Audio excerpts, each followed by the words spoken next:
Hello friends, welcome back to my Gurukripa educational channel. आज आपण ह्या व्हिडिओमध्ये Karnataka T second language L2 या विषयाचा आपण अभ्यास करणार आहोत. तर आपल्याकडे फार वेळ कमी आहे, तर यासाठी थोडक्यात आणि कमी टाईममध्ये कमीत कमी 15 मार्क्स तरी इंग्लिश ह्या विषयामध्ये आपण घेऊ शकतो. तर या ठिकाणी पहा, आपण कशा प्रकारे अभ्यास केला पाहिजे थोडक्यात जाणून देण्याचा प्रयत्न मी ह्या व्हिडिओमध्ये करणार आहे. Please concentrate and watch this video till the end. Please try to understand. तर या ठिकाणी आपण अभ्यास करते वेळेला इंग्लिश ह्या विषयाचा अभ्यास करत असताना या ठिकाणी तुम्हाला प्रोज, पोएट्री आणि ड्रामा या ठिकाणी कुठलाही देऊ शकतात आणि त्याच्यामध्ये ग्रामरचा भाग असतो आणि त्याचबरोबर एक साईडला अध्यापनशास्त्र, पेडागॉजी किंवा मेथॉडॉलॉजी म्हणतो आपण, ते एक साईडला पाहायचं आहे. या ठिकाणी ग्रामरमध्ये जर पाहिलं तर काय काय येतं आहे, तर आपल्याला माहिती आहे parts of speech, tense, articles, voice, add question tag, degree, reported speech. त्याच प्रीतीने पहा prepositions, use, so that, figure of speech, synonym, antonym and phrases असतात. तर यापैकी आपण समजून घेण्याचा प्रयत्न करूया की कशा प्रकारे आपल्याला 10 ते 15 मार्क्स या 15 ते 20 मार्क्स कसे मिळू शकतात. तर ह्याच्यावरती आपण थोडंसं विचार करूया. तर पहा, तुम्ही L1 मध्ये कमीत कमी 25 मार्क्स घेतले पाहिजेत. L2 मध्ये म्हणजेच इंग्लिशमध्ये 15 जर मार्क्स घेतला, CDP मध्ये 20 मार्क्स, त्याच्यानंतर मॅथ्समध्ये 15, EVS मध्ये 20 जर मार्क्स घेतला तर पेपर 1 मध्ये जवळपास तुम्हाला 95 मिळू शकतात आणि क्रॅक करू शकता. त्याच पद्धतीने पेपर 2 ला जर पाहिला तर या ठिकाणी L1 25 मार्कासाठी, L2 15 मार्क्स जर पडले आणि त्याचबरोबर CDP मध्ये तुम्हाला 20 घ्यायला पाहिजेत आणि हिस्ट्रीमध्ये जर घेतला तर 30 मार्क्स, तर 60 पैकी जर 30 घेतला तरी पण तुम्ही 90 पर्यंत पोहोचू शकता. तर अशा प्रकारे तुम्ही या व्हिडिओच्या माध्यमातून थोडक्यात समजून घेण्याचा प्रयत्न करा. जास्त डिटेलमध्ये नाहीये, तर मार्क्स कशी मिळवता येईल ह्याच्यावरती आपण या व्हिडिओमध्ये पाहणार आहोत. तर चला या ठिकाणी पहा, पार्ट्स ऑफ स्पीच जर पाहिला, पहिला पॉइंट्स आहे, तर याच्यामध्ये आपण नाऊन म्हणजे काय, name of person, place, things and animals. जर तिथं व्यक्तीचं नाव असेल, प्लेस असेल, थिंग्स असेल किंवा ॲनिमल्स असेल, बर्ड्स असतील, तर याच्या आधारानुसार तुम्हाला ओळखायचं आहे. एखादा पॉईंट देतो आणि त्याच्यामध्ये अंडरलाईन केलेला शब्द असेल तर त्या शब्दाला ओळखायचं आहे की नाऊन आहे की प्रोनाऊन आहे की ॲडजेक्टिव्ह आहे की वर्ब आहे. ते कसं ओळखायचं, फार इझी आहे. लक्षात घ्या, जर नाऊन व्यक्तीचं नाव हे ते असेल तर आपल्याला माहिती आहे नाऊन. त्यानंतर त्याच्या ऐवजी जो वापरतो इन्स्टेड ऑफ नाऊन त्याला म्हणतो आपण प्रोनाऊन या सर्वनाम असे म्हणतो. तर हे कुठले असतात, ही, शी, इट. एवढं काही इझी देणार नाहीये, पण आपल्याला जास्तीत जास्त म्हटलं तर ॲडजेक्टिव्ह अँड ॲडवर्ब याच्यावरती तुम्हाला प्रश्न विचारला जातो. तर ॲडजेक्टिव्ह कसं ओळखायचं आहे, तर डिस्क्रायबिंग वर्ड्स असतात, म्हणजे वर्णन करणारे शब्द. तर हे कोणाविषयी वर्णन करतात की नाऊन आणि प्रोनाऊन विषयी. प्रोनाऊन आणि नाऊन विषयी काय करतात, ते वर्णन करतात. How to describe about the noun and pronoun. See here I am giving a example. An example, Roshni is a girl. बघा, या वाक्यामध्ये रोशनी हे नाव आहे, इज हेल्पिंग अ गर्ल एक मुलगी आहे. तर ह्या ठिकाणी सिंपलमध्ये हे कॉमन नाऊन आहे, हे लक्षात घ्या. नाऊन आपल्याला माहिती आहे सुरुवातीला असतो. त्याच्यानंतर पुढचं वाक्य बघा, रोशनीच्या ऐवजी मी इथं वापरलेलं आहे शी. शी इज अ गर्ल. तर हे गर्ल आपल्याला माहिती आहे कॉमन आहे आणि त्याचबरोबर शी हे काय झालेलं आहे, रोशनीच्या ऐवजी वापरलेलं आहे इन्स्टेड ऑफ नाऊन, म्हणून हे शी हे प्रोनाऊन झालेलं आहे. पण पुढचं वाक्य पहा, she is a beautiful girl. बघा, याच वाक्यामध्ये शी हे प्रोनाऊन झालं, इज अ ब्युटिफुल गर्ल. तर ही ब्युटिफुल आहे, मुलगी कशी आहे, सुंदर आहे. तर या नामाबद्दल, या नाऊनबद्दल, या प्रोनाऊनबद्दल आपण सांगत असतोय. ते शब्द म्हणजे काय असणार आहे, ॲडजेक्टिव्ह असणार आहे. म्हणून इथं त्याच्यासोबत एजचा वापर सुद्धा केला जातो. आपल्याला इथं आर्टिकल सुद्धा कव्हर होते पहा. तर ए ब्युटिफुल म्हणजे she is a beautiful girl. त्याच्यानंतर पहा, Roshni runs fast. Roshni runs fast. तर या वाक्यामध्ये पहा, रोशनी हे नाऊन झालं, रन्स हे क्रियापद झालं, वर्ब झालं. तर हाऊ सी रन्स फास्ट, म्हणजे कशी पळते. क्रियाविषयी ज्या वेळेला अधिक माहिती सांगतात त्यावेळेला ॲडवर्ब असतो. तर हे फास्ट काय झालेलं आहे, इथं ॲडवर्ब झालेलं आहे. इथं हे ॲडजेक्टिव्ह, आता या ठिकाणी ॲडवर्ब. तर या ठिकाणी तुम्हाला माहिती आहे अगोदरच्या आपण पॉईंट्समध्ये पाहिलेलं आहे, जास्तीत जास्त कुठल्या पॉईंटला लक्षात घेतात ते म्हणजे ॲडजेक्टिव्ह अँड ॲडवर्ब.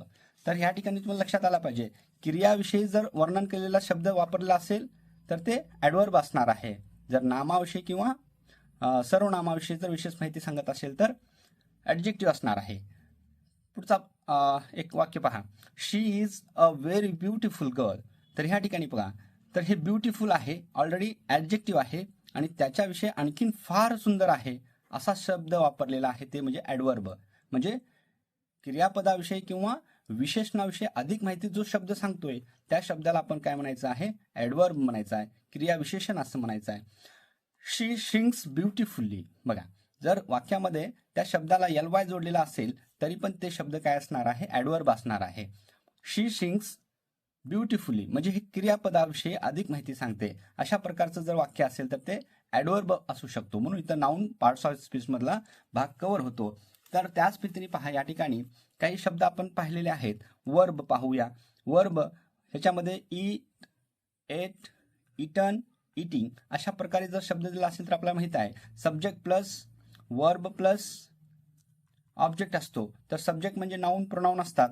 V1 म्हणजेच काय असणार आहे, इज, एम, आर च्या नंतर सुद्धा V4 हे ते असतात, ते म्हणजेच वर्ब असणार आहेत. ऑब्जेक्ट म्हणजे एखादं वस्तू असेल ते पण कॉमन नाऊन मधले वस्तू असू शकतात. तर हे लक्षात ठेवायचं आहे.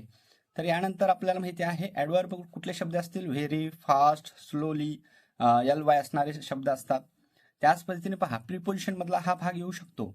या ठिकाणी to, with, of, for, in, on, by, between, under, among, ETC असे जे काही शब्द आहेत हे प्रिपोजिशन असणार आहेत. कंजंक्शन मध्ये जर विचारलं तर जॉईनिंग वर्ड्स असतात की दोन शब्दांना किंवा वाक्यांना जोडणारे शब्द असतात. ते कसे असतात, and, or, but, so, because. ते आपण पाहणारच आहोत. चला तर पुढचा पहा स्लाइड. या ठिकाणी पाहूया आपण टेन्सचा भाग पाहूया, कारण पार्ट्स ऑफ स्पीच जर समजून घेतल्यानंतर आपल्याला टेन्स फार इम्पॉर्टंट आहे. हे सर्व ग्रामर्सचे पार्ट सर्व टेन्सवरती अवलंबून आहेत. तर चला, ह्या ठिकाणी आपल्याला माहिती आहे टेन्सचे 3 भाग आहेत, present tense, past tense, future tense. Present tense म्हणजे वर्तमान काळ. वर्तमान काळामध्ये 4 भाग आहेत, simple present tense, present continuous tense, present perfect tense, present perfect continuous tense. Same तशाच पद्धतीने पास्ट टेन्समध्ये सुद्धा आहेत, फ्युचर टेन्समध्ये सुद्धा आहेत. तर हे जर लक्षात घेतला तर सिंपल प्रेझेंट टेन्समध्ये कशा प्रकारचा रूल्स आहे, सब्जेक्ट प्लस V1 त्याला यस आणि यस लावू शकतो आणि ऑब्जेक्ट. तर यस आणि यस हे कधी लावू शकता, जर सब्जेक्ट इकडं ही, शी, इट असेल किंवा नेम असेल तर आपल्याला त्या क्रियापदासोबत यस और यसचा वापर केला जातो. फॉर एक्झाम्पल मध्ये इथं दिलेला आहे पहा, I eat a mango. I eat a mango, I सोबत काय आलेला आहे, V1 आलेला आहे, त्याच्यानंतर ऑब्जेक्ट आलेला आहे. हे लक्षात असू द्या, ऑब्जेक्ट कशाला म्हणायचं आहे, क्रियापदाच्या नंतरचा जो भाग असतो त्याला ऑब्जेक्ट म्हणायचा आहे, कारण हेच पॅसिव्ह मध्ये तुम्हाला समजून घ्यायचं आहे. म्हणून ह्याचा रूल्स लक्षात घ्या. सिंपल प्रेझेंट टेन्स रूल्स काय आहे, subject plus V1 plus object. तर हे याच्यावरतीच तुम्हाला पॅसिव्ह मध्ये सुद्धा विचारला जातो. म्हणून हा एक इम्पॉर्टंट टॉपिक तुम्हाला इथं घ्यायचा आहे, समजून घ्यायचा आहे. तर ह्याच्यावरती दुसरा वाक्य दिला आहे पहा, शी इट्स अ मँगो. तर इथं शी आल्यामुळे ह्या ईटला काय झालेलं आहे, अगोदर ईट आलेलं होतं, या ईटला यस लावलेला आहे आणि म्हणून शी इट्स अ मँगो. तर हे खूप इम्पॉर्टंट टॉपिक आहे. जर टेन्स कळाला तर पॅसिव्ह कळतं, टेन्स कळालं तर ॲड अ क्वेश्चन टॅग करू शकता, टेन्स कळालं तर आर्टिकल्स आणि त्याच पद्धतीने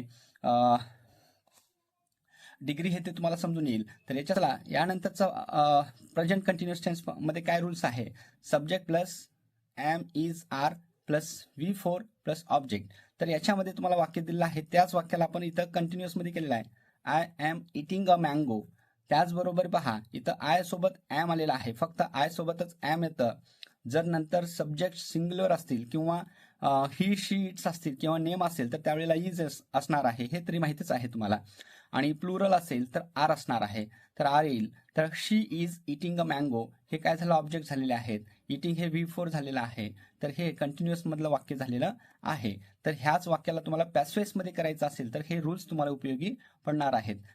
त्याच्यानंतर मी सांगणारच आहे तुम्हाला. या ठिकाणी पहा, present perfect tense, subject plus have or has plus V3 plus object. तर याच्यामध्ये पहा सब्जेक्ट सोबत काय आलेलं आहे, आय सोबत हॅव आलेला आहे आणि V3 असणार आहे. इटचं काय झालेलं आहे, इटन झालेलं आहे. A mango, I have eaten a mango. त्याच्यानंतर शी जर घेतलो आपण सब्जेक्ट तर हे प्रोनाऊन म्हणून काम करतात, नाऊन म्हणून काम करतात, हे सब्जेक्ट्स असतात. शी has eaten a mango.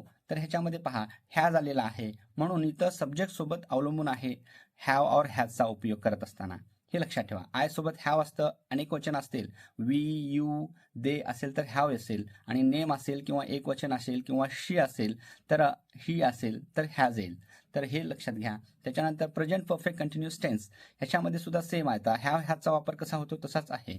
Subject plus have और हॅज प्लस बीन असणार आहे. ह्याच्यामध्ये काय असणार आहे, बीन असणार आहे. काय असणार आहे, बीन असणार आहे. तर हे लक्षात घ्या. तर त्याच्यानंतर V4 आहे. I have been eating a mango. कशा प्रकारचं वाक्य बनलेलं आहे पहा. She has been eating a mango अशा प्रकारे बनणार आहे. तर यानंतर पहा हे झालं simple present tense, present continuous tense, present perfect tense, present perfect continuous tense. Same हे 4 जसं झालेले आहेत टेन्समधले, तशाच पैकी आता पास्ट टेन्समधले सुद्धा पाहूया 4. तर हेच आहेत. सब्जेक्ट सिम्पल पास्ट टेन्समध्ये subject plus V2 plus object असणार आहे. म्हणजे अगोदरचा वाक्य काय होता आपला, आय इट अ मँगो होता. आय हे सब्जेक्ट झालं. V2 काय होणार आहे, तिथं V1 होतं, काय इट होतं. तर ह्या इटला आपण काय करणार आहोत, एट हे V2 करायचं आहे. अ मँगोला अ मँगो म्हणजे V2 झालेला आहे. म्हणजे पहा की या ठिकाणी सिम्पल पास्ट टेन्सचं वाक्य बनलेलं आहे. I at a mango. तुम्हाला माहिती असायला पाहिजेत V1 V2 V3 V4. जर असेल तर तुम्हाला ह्या गोष्टी क्लिअर होतात. हे बेसिक गोष्टी आहेत. तर हे तुम्ही समजून घेण्यासाठी प्रयत्न करू शकता. तर या ठिकाणी पहा आय एट अ मँगो झालं. तर ह्यालाच आपण पॅसिव्ह मध्ये सुद्धा विचारलं जातं. जास्तीत जास्त तुम्ही फोकस करायचा आहे सिम्पल प्रेझेंट टेन्स आणि simple past tense. Simple past tense आणि सिम्पल प्रेझेंट टेन्स ह्या दोन्हीवरती तुम्हाला ऍक्टिव्ह आणि पॅसिव्ह मध्ये प्रश्न विचारले जातात. तर ते फोकस केला तर लवकर समजेल.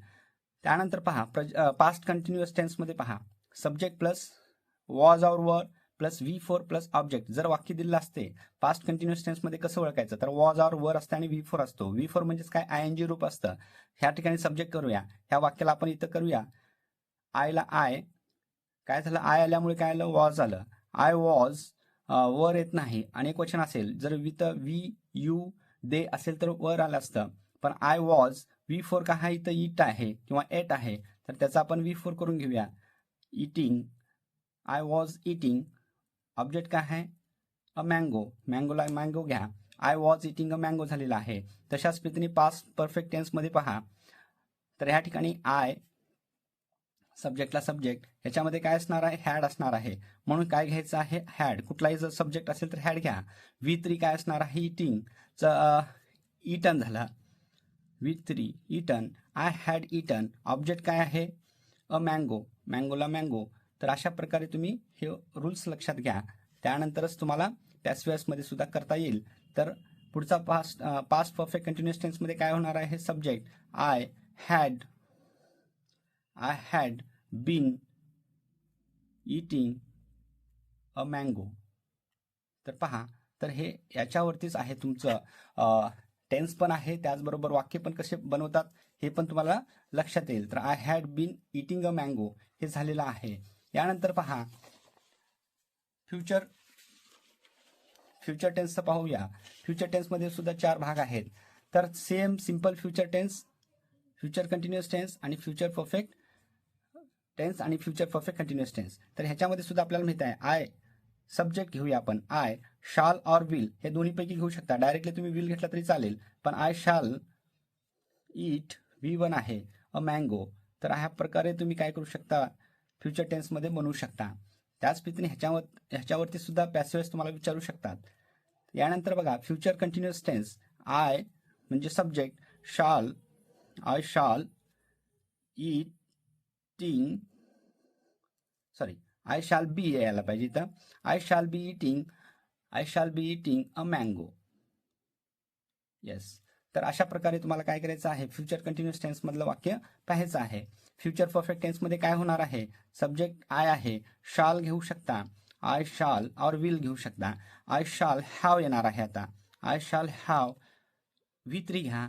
काय आहे V3, इटन अ मँगो. तर अशा प्रकारे तुम्ही प्रत्येक क्रियापदाचं तुम्ही V1, V2, V3, V4 तुम्हाला थोडक्यात समजून आली पाहिजेत. त्यानंतर पहा फ्युचर परफेक्ट कंटिन्युअस टेन्स मध्ये काय आहे, subject I,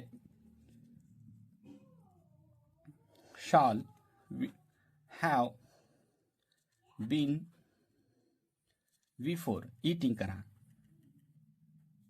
a mango object. तर अशा प्रकारे तुम्ही I shall have been eating a mango अशा प्रकारे तुम्ही फ्युचर परफेक्ट कंटिन्युअस टेन्समध्ये करू शकता. यानंतर स्लाइड आपण पाहूया. तर ह्या ठिकाणी आपण जे भाग घेतलेला आहे ते इम्पॉर्टंट भाग आहे ते समजून घेऊया आपण.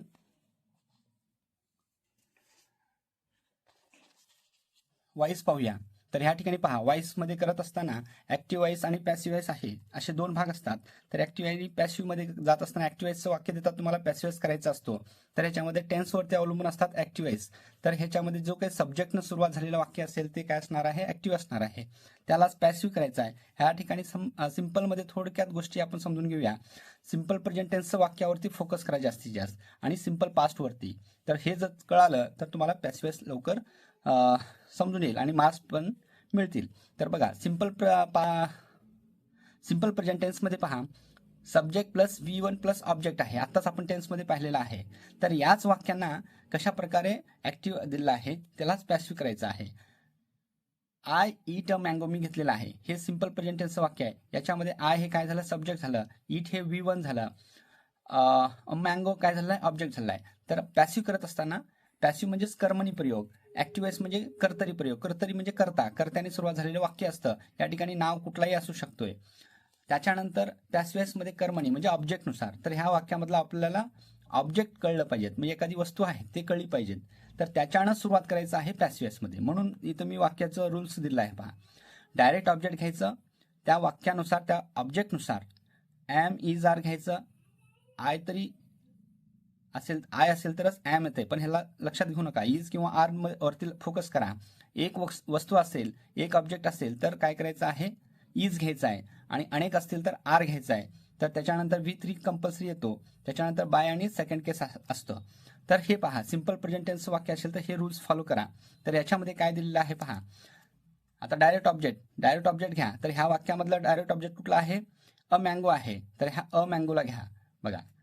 त्याच्यानंतर काय पाहिजे, एम इज आर. ह्यापैकी आपल्याला काय येणार आहे, अ मँगो एक असल्यामुळे इज आलेला आहे, अ मँगो इज. V3 पाहिजे, इटन झालं. काय आहे वाक्यामध्ये, इट आहे. या शब्दाचं वरचं V3 झालेलं आहे, इटन. पुढे काय पाहिजे, बाय पाहिजे, बाय घेतलं. त्याच्यानंतर सेकंड केस काय पाहिजे, इकडं जर आय असेल तर त्याला तिकडे काय करायचं आहे, मी करायचं आहे. म्हणजे मी तर दिलेलं आहे बघा, कशाची गरज आहे, ऍक्टिव्ह वॉइस हे पॅसिव्ह वॉइस.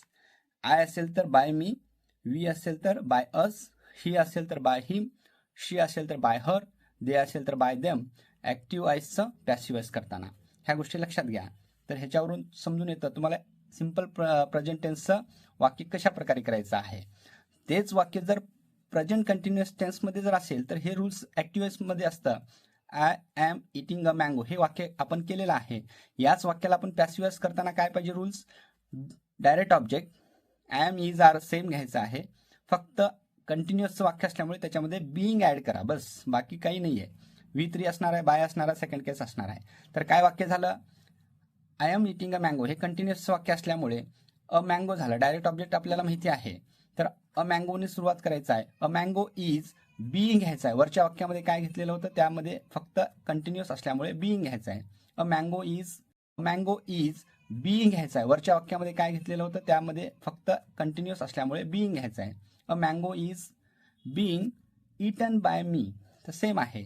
त्याच पद्धतीने पहा, प्रेझेंट परफेक्ट टेन्समध्ये I have eaten a mango हे ऍक्टिव्ह वॉइसचं वाक्य आहे. जर ह्या ठिकाणी ही असेल तर काय असणार आहे, बाय हिम असणार आहे. शी असेल तर काय असणार आहे, बाय हर असणार आहे. दे असेल तर काय असणार आहे, बाय देम असणार आहे. नाव असेल तर नाव असणार आहे. त्याच्यामध्ये काही बदल करू नका. फक्त लक्षात घ्यायचं आपल्याला काय रूल्स आहे, चेंज कसं करता येईल. A mango has eaten by a mango has been eaten by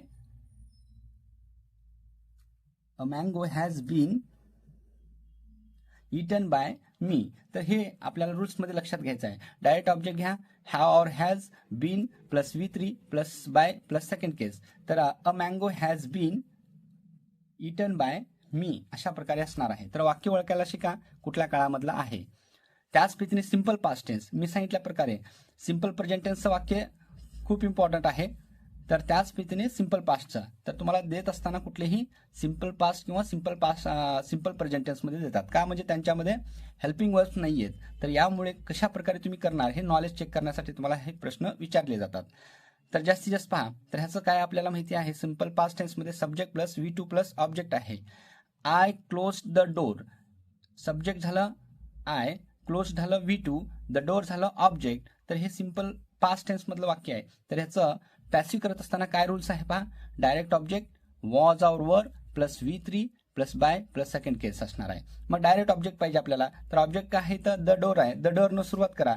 the door was, कारण वॉज ऑर वर पाहिजे, एकच असल्यामुळे वॉज आलं, अनेक असेल तर वर येतो. द डोर वॉज, V3 काय झालं closed, already V2 V3 same आहेत, क्लोज्ड बाय मी, आयचं काय झालं मी झालं. तर याच पद्धतीने तुम्ही लक्षात घ्यायचं आहे.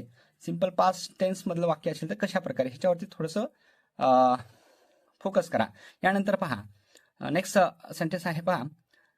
हे पास्ट कंटिन्युअस टेन्स मधला आहे. I was closing the door, आपण ऑलरेडी टेन्स पाहिलेला आहे. त्यानुसारच तुम्ही काय करायचं आहे, पॅसिव्हाइज करण्यासाठी थोडंसं प्राधान्य द्यायचं आहे.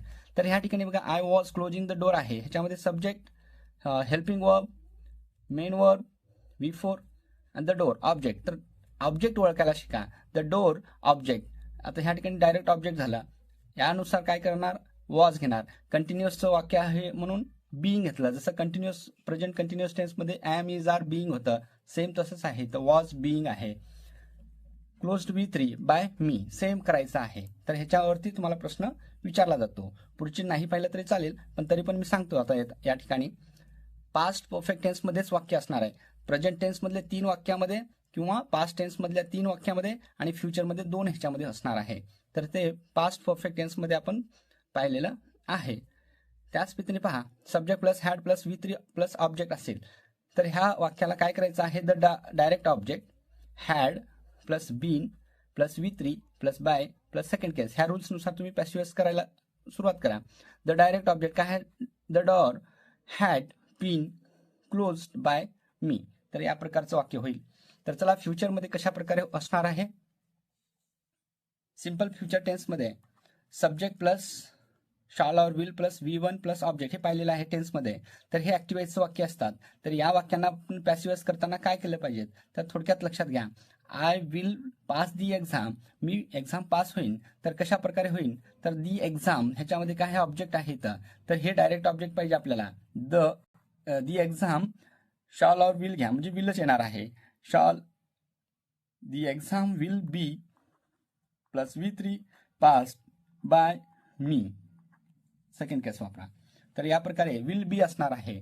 तर हे मॉडेल वर्बचा आधार घेऊन तुम्ही इथं जर इथं कॅन असेल, I can pass the exam, तर आय कॅन बी पास्ड.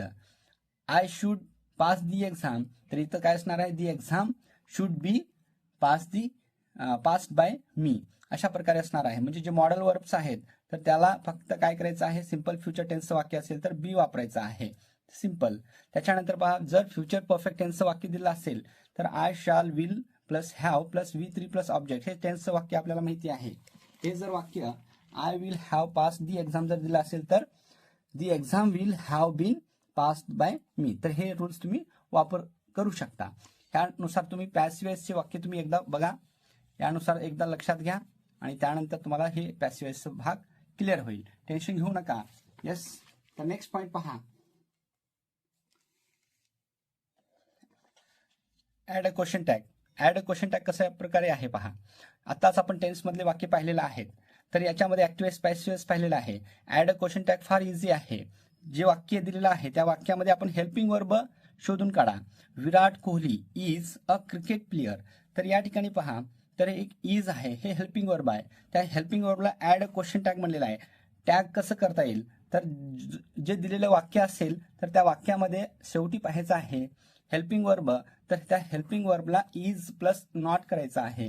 म्हणजे इज प्लस नॉट म्हणजेच इजंट अशा प्रकारे होतोय.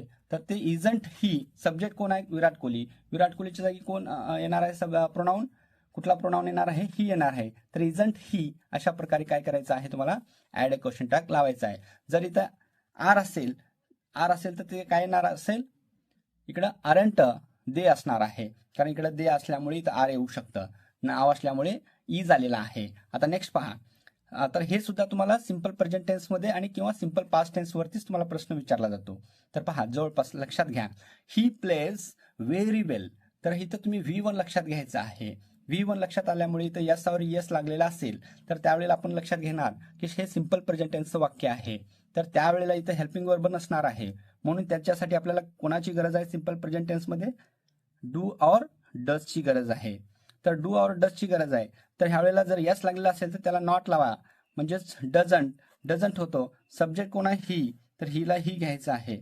जर इथं वी असेल तर वी आलं असेल तर डू येतो, कारण इथं यस लागणार नाहीये. म्हणून वी डू प्लस नॉट करताना डोंट येणार. काय येणार? डोंट. तर डोंट वी किंवा डोंट दे अशा प्रकारे क्वेश्चन मार्क असणार आहे. तर हे झालं ऍड ए क्वेश्चन टॅग. तर याच्यावरती जर फोकस केला तर तुम्हाला मार्क्स मिळू शकतं. लक्षात घ्या. आणखीन एक दिलं आहे, सिंपल प्रेझेंट टेन्सचं वाक्य दिलं आहे प्रॅक्टिस करण्यासाठी. बाकीच्या ह्याच्यामध्ये एम, इज, आर, वॉज, वर असेल तर त्याला वॉजंट करून टाकून द्यायचं डायरेक्टली. काही टेन्शन घ्यायचं नाही. शी सिंग्स अ सॉन्ग ह्या वाक्यामध्ये सुद्धा सिंपल प्रेझेंट टेन्स वाक्य आहे. तर मी काय केलेलं आहे पहा, डझंट शी केलेला आहे. तर सिंपल मध्ये आपण ऍड अ क्वेश्चन टॅग समजून घेऊ शकता. शी कॅन पास दी एक्झाम. तर ह्याच्यामध्ये हेल्पिंग वर्ब किंवा मॉडेल वर्ब कोणता आहे? कॅन आहे. त्याचा कांट सी करायचं आहे. जर इथं पॉझिटिव्ह दिलं असेल तर इकडे निगेटिव्ह मध्ये कांट सी होतं. जर कॅन नॉट दिलं असेल तर इथं कॅन सी होतं. एवढंच आपण लक्षात घ्यायचं आहे. या ठिकाणी सुद्धा जर डज नॉट प्ले दिलं असतं तर आपण फक्त डज ही घेतलं असतं. तर हे लक्षात घ्या. तर त्याच पद्धतीने तुम्हाला इथं add a question tag important आहे. We exist to support the humans. तर या ठिकाणी पहा, तर ह्या ठिकाणी सुद्धा सिंपल प्रेझेंट टेन्सचं वाक्य आहे. म्हणून इथं वी आल्यामुळे काय आलेलं आहे? तर डोंट आलेला आहे. Don't we. तर अशा प्रकारे तुम्हाला लक्षात घ्यायचं आहे की हे सिंपल प्रेझेंट टेन्स मधलं वाक्य आणि सिंपल पास्ट टेन्स मधलं वाक्य कशा प्रकारे तुम्हाला ऍड अ क्वेश्चन टॅग करायचा आहे. तर दुसऱ्या वाक्यामध्ये जर असेल, फॉर एक्झाम्पल आता मी इथं कंटिन्युअस मधलं वाक्य देतो. तर बघा, शी वॉज सिंगिंग व्हेरी वेल. तर या ठिकाणी हेल्पिंग वर्ब काय आहे? वॉज आहे. यस, कॉमा, त्यानंतर वॉज प्लस नॉट, वॉजंट. कोण आहे सब्जेक्ट? शी. झालं. तर अशा प्रकारे तुम्हाला ऍड अ क्वेश्चन टॅग समजून घेण्यास मदत होईल. भाग आपण पाहूया, change the degree. Change the degree कशा प्रकारे आहे तर हे सुद्धा तुम्हाला लक्षात येतं. तर चेंज द डिग्री मध्ये काय आहे? 3 भाग आहेत. एक आहे पीडी, सीडी आणि एसटी. हे 3 भाग लक्षात घ्यायचा आहे. पीडीचं वाक्य कशा प्रकारे ओळखायचं आहे? ॲजचा भाग असेल, सो ॲज. तर हे डिग्री कशावरती अवलंबून असणार आहे? हे ऍडजेक्टिव्ह वरती आहे. डिस्क्रायबिंग वर्ड्स जे असतात तर त्याच्यावरती असतं. तर हे ऍडजेक्टिव्हचा भाग ह्या डॅश डॅश मध्ये असणार आहे. तर हे तुम्ही लक्षात घ्या. तर हे ऍडजेक्टिव्ह कंपॅरिझन असं म्हणतो आपण. तर ह्या ठिकाणी पीडीचं वाक्य कसं असतंय? ॲज किंवा सो ॲज मध्ये असतो. सीडीचं वाक्य काय असणार आहे? Dash dash ER than. म्हणजे डॅश म्हणजेच काय? ऍडजेक्टिव्ह असणार आहे. More dash dash than. ह्या ठिकाणी डॅश मध्ये काय असणार आहे? ऍडजेक्टिव्ह असणार आहे. म्हणजे फॉर एक्झाम्पल मध्ये सांगतो मी आता तुम्हाला. आता ह्या ठिकाणी सुद्धा द EST असेल तर हे सुपरलेटिव्हचं वाक्य असतोय. द मोस्ट असेल तर सुद्धा सुपरलेटिव्हचं वाक्य असतोय. तर ह्या ठिकाणी पहा, मी एक घेतोय टॉल. ह्या ठिकाणी घेतला ॲज टॉल ॲज असा भाग असेल तर पीडीचा भाग असतोय. तर त्याला कम्पॅरेटिव्ह करत असताना टॉलर, टॉलला ER लागला, टॉलर देन हे झालं कम्पॅरेटिव्ह मध्ये. त्याच प्रकारे इथं पहा, द टॉल EST लागला, द टॉलेस्ट झालं. तर अशा प्रकारे काय होतं? पीडी, सीडी आणि SD होतं. तर ह्याच प्रकारचे आपण वाक्य ओळखायला शिकलं आणि ह्याच्यामधून आपल्याला चेंज करायचं आहे. फॉर एक्झाम्पल बघा, Bangalore is as clean as Mumbai. हे कुठल्या डिग्री मधलं वाक्य आहे? तर आपल्याला माहित आहे ॲज मधला भाग. क्लीन हे काय झालं? ऍडजेक्टिव्ह झालं, वर्णन करणारा शब्द आहे. तर याच्यावरती पीडी आहे. तर ह्या पीडीला काय करायचं? सीडी करायचं आहे. सीडी म्हणजेच कम्पॅरेटिव्ह डिग्री करायचा आहे. कशा प्रकारे करणार पहा. तर ह्या ॲजचा पुढचा भाग घ्यायचा. काय घ्यायचं? ॲजचा पुढचा भाग. तर मुंबई आहे, मुंबईला सुरुवात केलेला आहे. Mumbai is not cleaner.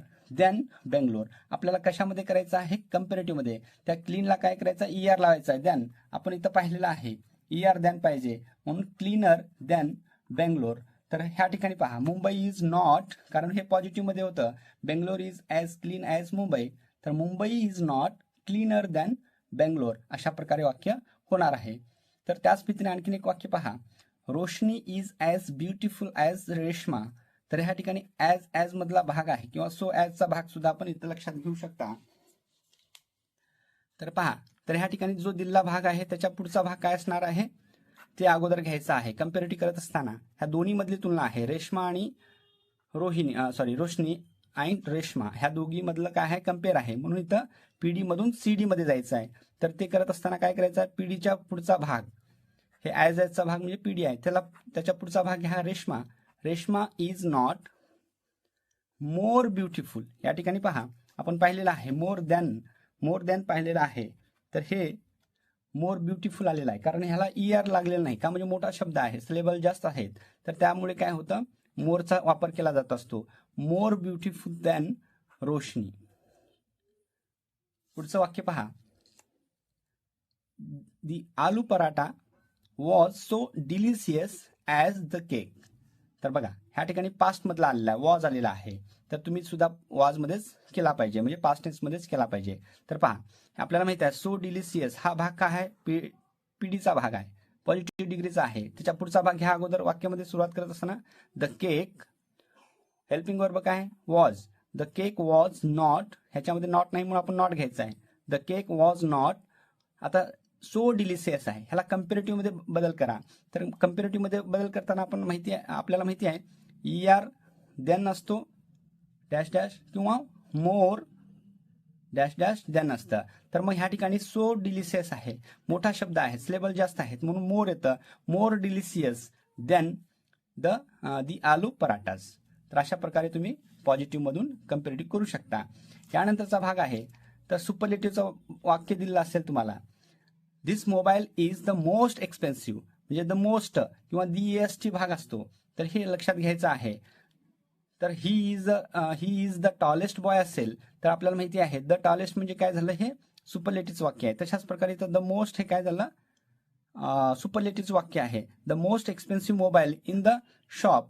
तर ह्याच वाक्याला आपल्याला SD वाक्य CD मध्ये आणि PD मध्ये हे दोन्ही मध्ये करायचं असतं. तर CD मध्ये जर दिलं असेल तर काय करायचं आहे, तर ह्या वाक्याला दिस मोबाईल CD मध्ये करा, दिस मोबाईल इज द मोस्टचा भाग कंपॅरेटिव्ह मध्ये करून घ्या, मोर एक्सपेन्सिव्ह देन घ्यायला पाहिजे, any other mobile in the shop. Any other घ्यायचं आहे सुपरलेटिव्ह वाक्य असेल तर दॅनच्या नंतर.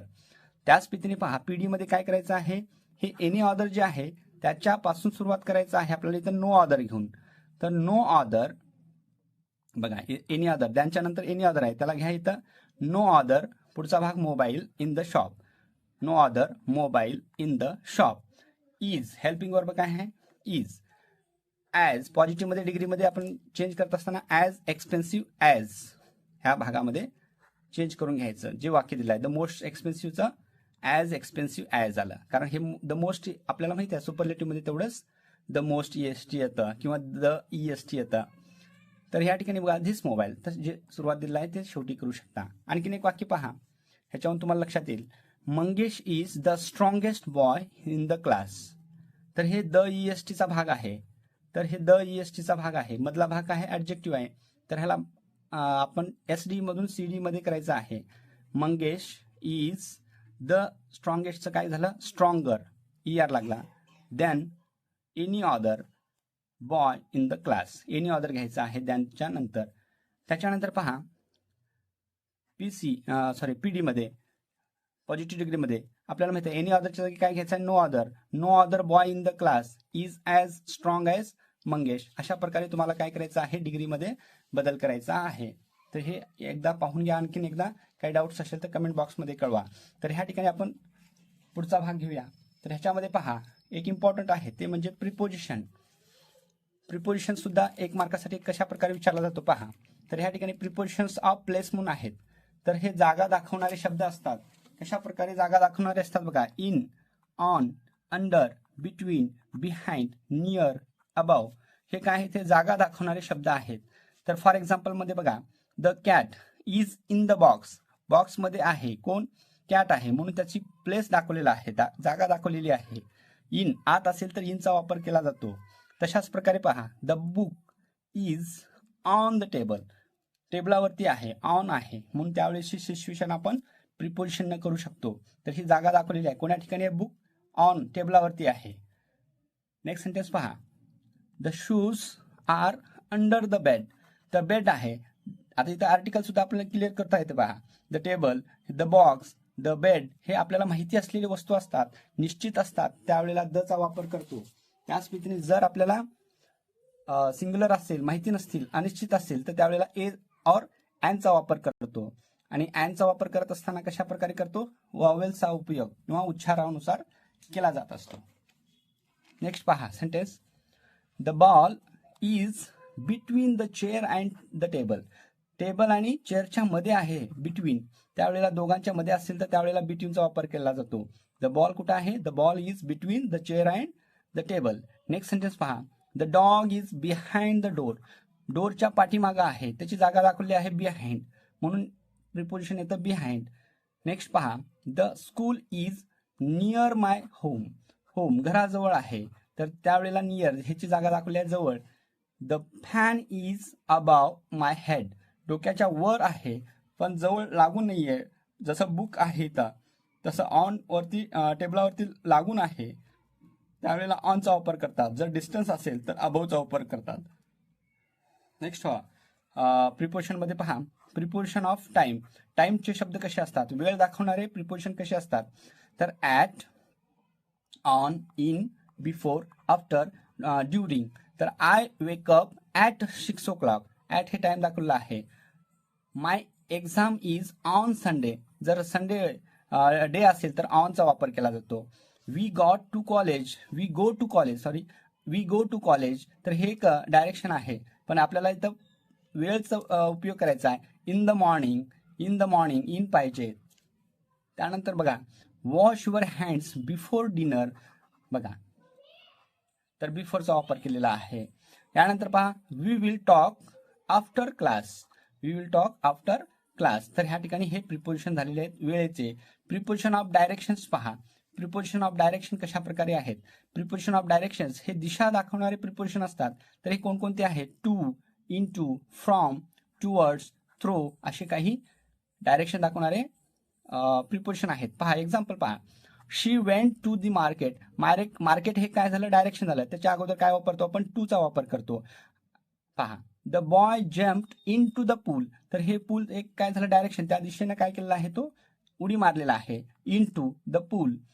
त्यानंतर पहा, ही केम फ्रॉम पुणे. तो पुण्याहून आलेला आहे, तर फ्रॉम डायरेक्शन आहे, त्या दिशेहून आलेला आहे. शी वॉक टुवर्ड्स द पार्क. ती पार्ककडे गेलेली आहे, चालत गेलेली आहे, तर ते टुवर्ड्स दिशेनं, त्या दिशेनं गेलेले आहे. त्याच पद्धतीने बघा, water comes through the pipe. पाईपमधून पाणी येतं, त्यावेळेला पाणी येतं, तर त्यावेळेला थ्रू हेचा वापर केला जात असतो. तर अशा प्रकारे प्रिपोजिशनचा वापर तुम्ही करू शकता. तर एकदा पहा किती इम्पॉर्टंट आहेत. त्यानंतर आपण पाहूया कंजंक्शन्स. तर हे कंजंक्शन्स कशा प्रकारे आहेत? तर ह्या कंजंक्शनचा वापर करा. हे सुद्धा 1 मार्कासाठी आहे. फॅन बॉईज म्हणून असतात, तर हेच फॅन बॉईज म्हणजेच काय? For, and, nor, but, or, yet, so असे फॅन बॉईज हे कंजंक्शन असतात. तर याचा सुद्धा वापर तुम्ही करू शकता. फॉर एक्झाम्पल इथं पहा, शी लाईक्स टी अँड कॉफी. तर हे 2 शब्दांना जोडणारं वाक्य, 2 शब्दांना जोडणारं शब्द जे आहे ते कोणतं आहे? बघा, अँड आहे. शी लाईक्स टी अँड कॉफी. तर अँड हे काय झालं? कंजंक्शन झालेलं आहे. ह्या वाक्यामध्ये पहा, she is poor but happy. ती फार गरीब आहे, ती गरीब आहे पण आनंदी आहे. बटचा वापर केलेला आहे. तर ह्या ठिकाणी पहा, शी कॅन ईट अँड आईस्क्रीम. बघा, आईस्क्रीमच्या अगोदर अँड आलेला आहे. कशा प्रकारे आर्टिकल वापरतात हे लक्षात घ्या. आयचा उपयोग झालेला आहे, स्वर आहे, वॉवेल्स आहेत. तर ह्याच्या अगोदर आपण एक असेल तर अँडचा वापर करतो. जर इथं वॉवेल्स नसतील, कॉन्सोनन्स असेल, तर त्यावेळेला एचा वापर केला जात असतो. She can eat and ice cream or काय म्हटलेलं आहे? पाणीपुरी. बघा, she can eat and ice cream or panipuri. ह्या दोन्हीपैकी एक कोणतं तरी खाऊ शकते, त्यावेळेला ऑप्शन्स असेल तर ऑरचा वापर केला जातो. बघा, तर ह्या ठिकाणी पहा, शी वॉज टायर्ड, ती थकली होती. सो शी स्लेप्ट अर्ली, ती थकली होती म्हणून सो शी स्लेप्ट अर्ली, ती लवकर झोपली. तर ह्या ठिकाणी सोचा वापर केलेला आहे. कशा प्रकारे कंजंक्शन या दोन वाक्यांना जोडण्याचं काम केलेलं आहे. नेक्स्ट पहा, शी क्राईड, ती रडली. का? बिकॉज, कारण. She cried because she was hurt, तिला जखम झाली होती, ती हर्ट झाली होती म्हणून त्या ठिकाणी बिकॉजचा वापर केलेला आहे. She tried because, she cried because, like that. She was absent because she was ill, बघा ती अब्सेंट होती, गैरहजर होती, कारण ती आजारी होती म्हणून बिकॉजचा वापर केला जातो. असे वाक्य तुम्ही जोडू शकता. I will call you when I reach home, me call करेन जेव्हा आय रीच होम, मी घरी गेल्यानंतर, जेव्हा मी घरी पोहोचतो त्यावेळेस मी कॉल करेन. म्हणजे व्हेनचा वापर आहे. व्हेन म्हणजे केव्हा नव्हे, इथे ह्या ठिकाणी जेव्हा असेल. आय विल कॉल यू, मी जेव्हा घरी पोहोचेन त्यावेळेस काय करणार? कॉल करणार. I will call you, me call करेन व्हेन आय रीच होम. यानंतर पहा, रिमूव्ह टूच्या जागी कशा प्रकारे सो दॅटचा वापर केला जातो. तर पहा, ह्या ठिकाणी तुम्हाला लक्षात येईल, वाक्य दिलं असेल बघा, she is too weak to walk. तर ह्या ठिकाणी हे टू, TOOचा आणि टूचा भाग दिलेला असतो. तर ह्याच्या जागी काय करायचं आहे? आपल्याला सो दॅटचा वापर करायचा आहे. शी इज, टूच्या जागी सो करा, वीकला वीक, ह्या टूच्या जागी काय करायचं? दॅट, आणि सब्जेक्ट कोण आहे? शी आहे. तर हे वाक्य प्रेझेंटचं असल्यामुळे कॅन नॉट घ्या, जर पास्टचं असेल तर कुड नॉट घ्या, अशा प्रकारे. तर वॉकला वॉक म्हणजे काय झालं वाक्य पहा, she is too weak to walk. तर she is so weak that, subject घ्या, शी कॅन नॉट वॉक, म्हणजे ती इतकी वीक आहे की ती चालू शकत नाही. तर अशा प्रकारे पुढचं वाक्य पहा, the tea was too hot for me to drink. बघा, चहा इतकी गरम होती माझ्यासाठी की ते पिऊ शकत नाही, अशा प्रकारे वाक्य दिलं असतं. तर ह्याला सो दॅट मध्ये करा. तर द टी वॉज, बघा हे वॉज पास्ट टेन्स मधला असल्यामुळे टूच्या जागी सो आलं. The tea was so hot for मीचं इथं काय करायचं आहे? दॅट घ्यायचं आहे. ह्या टूच्या अगोदरचा भाग काय करायचा? दॅट घ्यायचा आहे. फॉर मीचं काय झालं? आय झालं. So hot that I could not drink it, म्हणजे बघा की कुड नॉट घ्यायचा आहे. पास्ट टेन्स असल्यामुळे कुड नॉट, प्रेझेंट टेन्स मध्ये असल्यामुळे कॅन नॉट. तर अशा प्रकारे तुम्हाला काय करायचं आहे? यूज टूचा वापर करायचा आहे. नेक्स्ट पॉईंट पहा, किती इम्पॉर्टंट आहे ते पहा, फिगर ऑफ स्पीच. तर हे तरी कंपल्सरी येणारं वाक्य आहे. तर ह्याच्यावरती तुम्हाला फिगर ऑफ स्पीच कशा प्रकारे समजून घ्यायचं आहे, हे 4 पॉईंट जर लक्षात घेतला तर तुम्ही फिगर ऑफ स्पीच करू शकता. फॉर एक्झाम्पल मध्ये सिमिली आहे, त्याचबरोबर मेटाफर आहे, त्यानंतर पर्सनिफिकेशन आहे आणि इलिस्ट्रेशन आहे. हे 4च पॉईंट लक्षात ठेवा. बाकीचं जे आहे ते तुमच्या लक्षात येईल की कशा प्रकारे आपल्याला फिगर ऑफ स्पीच मध्ये मार्क्स मिळवायचे आहेत. तर सिमिली कशा प्रकारचं असतं? फार सिंपल आहे. ह्याला उपमा अलंकार असं म्हणतो आपण मराठीमध्ये. तर ह्या ठिकाणी using like or as, like आणि ॲजचा वाक्यामध्ये जर असेल तर त्याला डायरेक्टली डोळे झाकून तुम्ही सिमिलीचा वापर करू शकता. तर काय वाक्य दिलाय पहा, she is as fast as lightning. तर ह्या ठिकाणी ॲज चा भाग आलाय simile. He fights like a lion, तो लढतो, लाईक अ लायन, सिंहासारखं लढतो. तर त्याला लाईक केलेला आहे, म्हणजे स्वतः तो कोणासारखा आहे? लायन सारखं वर्णन केलेलं आहे, म्हणून इथं लाईकचा वापर केलेला असतो, त्यावेळेला सिमिलीचा भाग येतो. त्यानंतर मेटाफरमध्ये आणि सिमिलीमध्ये काय फरक आहे? एवढंच आहे, comparison without using like or as. Like आणि ॲज नसताना कम्पेअर केला जातो. सिमिलीमध्ये काय केलं आहे? लाईक आणि ॲजचा वापर करून कम्पेअर केला जातो. दुसऱ्या सी की तो सिंह, ही फाईट्स लाईक अ लायन. बघा, सिंहाची तुलना केलेली आहे, त्याची तुलना कोणाशी केलेली आहे? लायनशी, लाईक घेऊन. पण ह्याच्यामध्ये तसं होणार नाही, यूज करत नाहीत, लाईक आणि ॲजचा वापर होत नाही, पण ते कम्पेअरच केला जातो. तशा प्रकारे for example time is thief. बघा, वेळ ही एक चोर आहे, अशा प्रकारे. तर ह्या ठिकाणी पहा, वेळेचं चोराशी काय केलेलं आहे? थिफशी काय केलं आहे? कम्पेअर केलं आहे, पण इथं लाईक घेतलेलं नाही. फॉर एक्झाम्पल बघा, he is a shining star, तो एक चमकता तारा आहे. He is a shining star, पण ह्याच्यामध्ये ॲज किंवा लाईक घेतलेलं नाही, पण कम्पेअर केलं आहे. कोणाशी केलं आहे? स्टारशी केलं आहे, म्हणून he is a shining star. तर ह्या ठिकाणी शायनिंग हे काय चाललं आहे? ॲडजेक्टिव्ह झालेला आहे. शायनिंग, एंटरटेनिंग, ओके नाही. तर अशा प्रकारचे वाक्य सुद्धा काय देतात, ॲडजेक्टिव्ह देतात. म्हणून एच्या अगोदर, अँडच्या अगोदरचा जर ज्या शब्दाच्या अगोदर ए किंवा अँड वापरला असेल तर ते शब्द काय असणार आहे, जवळपास ॲडजेक्टिव्ह असणार आहे. ह्या गोष्टी लक्षात घ्या. आणि ह्या ॲडजेक्टिव्ह पेक्षाही आणखीन एक शब्द दिला असेल, व्हेरी असेल, सो असेल, तर ते ॲडवर्ब असणार आहेत. हे लक्षात घ्या. या ठिकाणी सुद्धा आर्टिकलचा भाग क्लिअर होईल. पुढचा भाग, the camel is the ship of the dessert. ह्याच्यामध्ये ॲज लाईक दिलाय का, नाही, पण कम्पेअर केलेला आहे. The camel is the ship of the dessert. बघा, शिप म्हणजे जहाज, कॅमल जे आहे एक जहाज आहे. कुठला आहे, वाळवंटातला. डेझर्ट म्हणजे काय, वाळवंटातलं जहाज आहे. म्हणजे कम्पेअर केला आहे, कुणाशी, जहाजाशी केला आहे. तसं या ठिकाणी ॲज आणि लाईकचा वापर केला नाही, पण ते मेटाफर आहे, हे लक्षात घ्या. तर हे रूपक अलंकार असं म्हणतो आपण. त्याच पद्धतीने पहा, पुढचं एक पॉईंट आहे, पर्सनिफिकेशन, मानवीकरण कशा प्रकारे केलं आहे. ह्याच्यामध्ये काय, giving human qualities to non living things. की एक वस्तू अशी दिली असते की ते मानवाच्या गुणधर्मासारखं, क्वालिटीसारखं केलं जात असतं.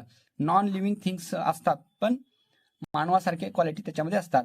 द विंड विस्पर्ड म्हणजे आपण कानामध्ये कुजबुजतो, काहीतरी बोलतो कानामध्ये, पण हे मानवाची कृत्य गुण आहेत.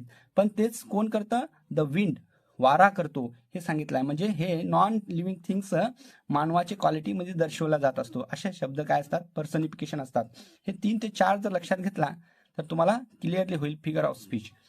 The flowers smiled in the sun. बघा, लक्षात घ्या, द फ्लॉवर्स म्हणजे थिंग आहे, तर हे काय केलं, एक मानवाच्या गुणामध्ये आलेलं आहे. स्माइल, मानव जसा हसतो तशाच प्रकारे नॉन लिव्हिंग थिंग्स काय केले आहेत, काहीतरी गुणधर्म दाखवलेले असतात. The flowers smiled in the sun. बघा, लक्षात घ्या. तर ह्या मध्ये हसण्याचं दाखवलेलं आहे. तसं the sun smiled at me. बघा, सूर्य माझ्याकडे पाहून हसला. म्हणजे सूर्य म्हणजे नॉन लिव्हिंग थिंग्स मध्ये काय केलं आहे, काहीतरी मानवाचे गुण दाखवलेले असतात. तसं the moon is very whispering looking at me. बघा, तर विस्परिंग करत आहे, काहीतरी बोलत आहे, तर काहीतरी सांगण्याचा प्रयत्न करत आहे, तर ते नॉन लिव्हिंग थिंग्सचा वापर आपण करतो. नेक्स्ट आहे बघा, एलिस्ट्रेशन कशा प्रकारचं आहे, अनुप्रास अलंकार असं म्हणतो आपण. तर ह्याच्यामध्ये काय होतं, repetition of the same sound, सारखेच आवाजाचे अक्षरांचा उच्चार केला जात असतो. और लेटर्स ॲट द बिगिनिंग, सुरुवातीला जे दिलं आहे त्याच्यावरून काय केलं जात असतं, रिपिटिशन होत असतं. त्याला एलिस्ट्रेशन म्हणतो, अनुप्रास अलंकार असं म्हणतो. शी शेल्स. बघा, तर ह्या ठिकाणी बघा, रिपीट होत आहे त्याच अक्षरांचा, त्या साऊंडचा. शी शेल्स, सी शेल्स. बघा, बिग ब्राऊन बियर्स म्हणजे ह्या लेटर्सचा काय झालेला आहे, पुन्हा उच्चार झालेला आहे. याला एलिट्रेशन असं म्हणतो. तर अशा प्रकारे तुम्हाला कमी टाइममध्ये 10 ते 15 मार्क्स मिळू शकतात. तर यावरती तुम्हाला फोकसमध्ये घ्यायचं आहे. तर अशा प्रकारे तुम्ही थोडंसं लक्षात घ्या. पुन्हा एकदा व्हिडिओ पहा, हे खूप इम्पॉर्टंट आहे. काही डाऊट्स असेल तर कमेंट बॉक्समध्ये जरूर कळवा. आवडला असेल तर लाईक करा, शेअर करा आणि सबस्क्राईब करायला विसरू नका. Thank you for watching.